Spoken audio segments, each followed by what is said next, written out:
Alexander Silnitsky, Journey to Freedom. Alexander Silnitsky was born in 1952 in Kharkiv, Ukraine, and grew up in Krasnodar, southern Russia. His childhood unfolded under the shadow of Soviet rule, when Jewish identity was suppressed and expressions of faith or connection to Israel were often met with hostility. Despite these restrictions and the constant atmosphere of anti-Semitism, Alexander nurtured a deep bond with his Jewish roots and with the State of Israel. These formative years instilled in him a lifelong conviction about the importance of belonging to the Jewish people. A family decision. In June 1974, after a visit from a relative who had come from New York, Alexander's family decided to immigrate to Israel. By September, they submitted their official request to leave the Soviet Union, but the authorities refused. Shortly afterward, Alexander was served a draft notice to join the Soviet Army. Among the refuseniks in Moscow, determined not to give up, Alexander moved to Moscow and became part of the Refusenik movement, an underground network of Soviet Jews fighting for the right to emigrate to Israel. He helped distribute samizdat materials, took part in secret seminars, and strengthened Jewish identity within the movement. Harassment, interrogations, and threats from the KGB only fueled his determination. In August 1975, he received an Israeli citizenship certificate signed by Dr. Yosef Berg, Israel's Minister of the Interior. The trap. In October 1975, his mother traveled to Moscow to see him.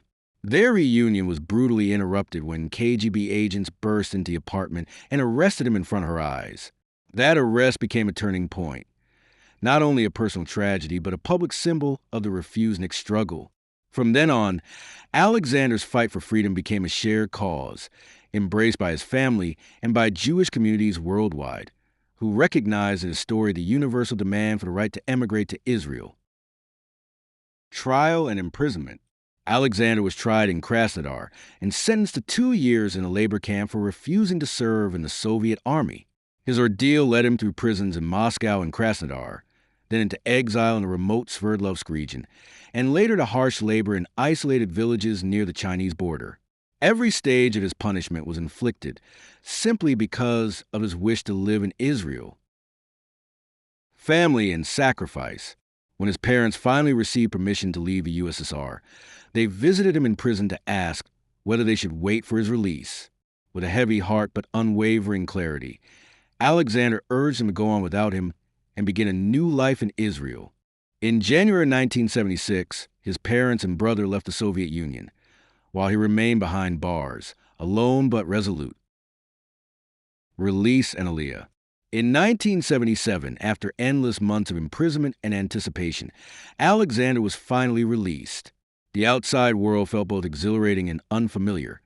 Freedom tasted sweet, but fear still lingered from years of persecution.